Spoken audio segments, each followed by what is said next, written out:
Desde a primeira semana de abril, uma nova rodada do auxílio emergencial começou a ser paga para os brasileiros mais necessitados. Contudo, um estudo realizado pela FGV concluiu que para uma parcela dos beneficiários, a ajuda não será suficiente para compensar as perdas de renda durante a pandemia. Para falar sobre este assunto, eu vou conversar com o professor Lauro Gonzalez, que foi responsável pela pesquisa. Professor, muito obrigada por nos atender. Um prazer.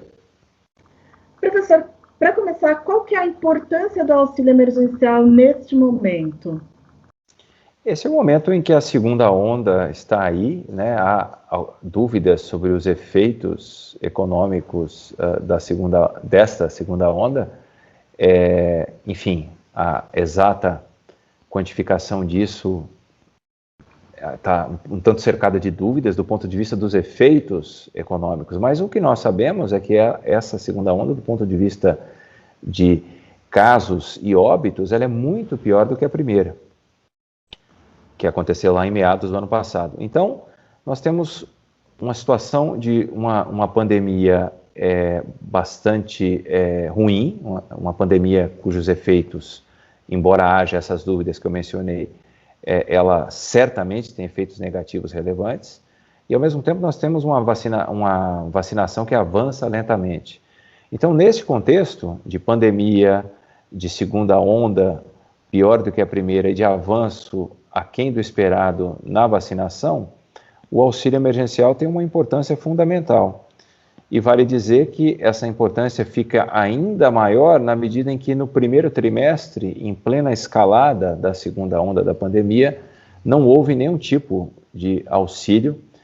Houve, na verdade, uma interrupção abrupta entre os valores do ano passado e o desse ano, apesar do governo ter em vários momentos anunciado que implementaria um novo programa, uma versão talvez aumentada do Bolsa Família, alguma coisa assim. Isso acabou não acontecendo, o que torna mais ainda necessário essa retomada.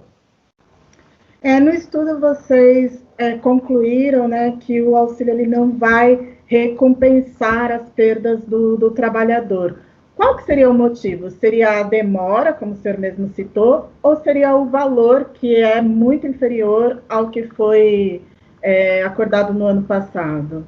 Pois é, esse auxílio ele vem numa modalidade diferente, uma rodada, né? Esta atual rodada ela é diferente das anteriores, ela tem faixas de valores diferenciadas, né? Então é preciso analisar cada um desses valores. O valor de R$150, segundo o próprio governo, vai ser o valor mais comum pago, cerca de 20 milhões de pessoas vão receber esse valor. De cerca de 17 milhões vão receber o valor de 250 e o restante, num universo aí de cerca de 46 milhões, vão receber os 375.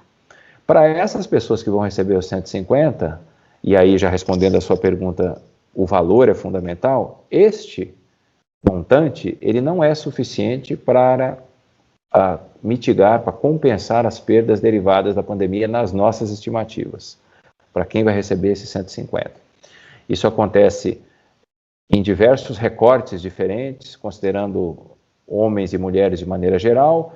Quando nós olhamos para os estados, a grande maioria dos estados também, as pessoas que moram nesses estados não vão ter as suas rendas compensadas por esse valor de 150. Para um valor de 250 e 375, há uma compensação. Claro que quanto maior o valor, maior essa compensação. E a única coisa que merece ser dita é que para esse valor de R$250, a compensação está muito relacionada à evolução da própria pandemia.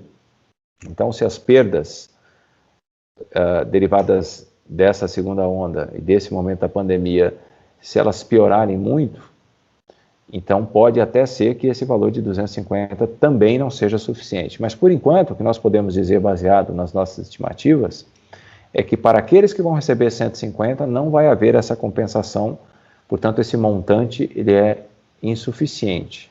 Quanto deveria ser o valor para compensar as perdas do trabalhador? Vocês conseguiriam fazer essa estimativa? Essa estimativa ela pode até ser feita para um dado momento do tempo, mas ela é muito sujeita a variações, né? Por isso que até, eu digo, a estimativa já é, como o próprio nome diz, uma estimativa, e ela própria pode estar sujeita a variações, porque, na verdade, tem um fator fundamental aqui, na verdade, tem 3 fatores fundamentais que vão determinar o cenário, mas deixa eu falar de um deles especificamente agora, que são as perdas derivadas da Covid, dessa crise que a gente está vivendo. Essas perdas, elas ocorrem de maneira, elas podem se alterar ao longo do tempo. Por isso que é difícil cravar um valor. A outra razão muito importante, que é difícil cravar um valor específico de auxílio, é o fato de que existe uma desigualdade regional muito grande no Brasil. Então, veja, é facilmente perceptível o fato de que, por exemplo, no ano passado, os R$600 que foram pagos em cidades, em capitais, sobretudo do sul, sudeste, esses R$600 basicamente eram consumidos em bens essenciais, em alimentação, porque o poder de compra é diferente quando comparado, por exemplo, a uma cidade do interior, sobretudo nas regiões norte e nordeste. Então, enquanto para alguns os R$600 propiciou, por exemplo, pequenas melhorias até no próprio domicílio, pequenas reformas habitacionais, para outros ele significou simplesmente uma maneira de conseguir consumir bens essenciais, sobretudo alimentos. Então, esses fatos tornam difícil cravar um valor, não é? Agora, o que nós sabemos é que há evidências de que esses R$150 eles são insuficientes. Professor, que outras políticas o poder público poderia implementar nesse momento para auxiliar os trabalhadores?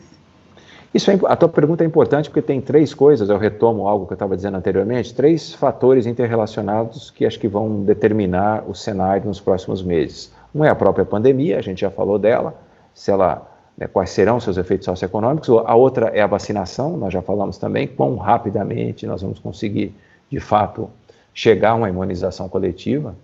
E a terceira tem a ver com a sua pergunta, que são as políticas públicas. E, de fato, o auxílio emergencial foi muito importante no ano passado, sobretudo por conta do volume. Esse ano, ele vai ser cerca de 15%, pelo menos é o valor até agora indicado, do que foi no ano passado. Os efeitos vão ser muito menores.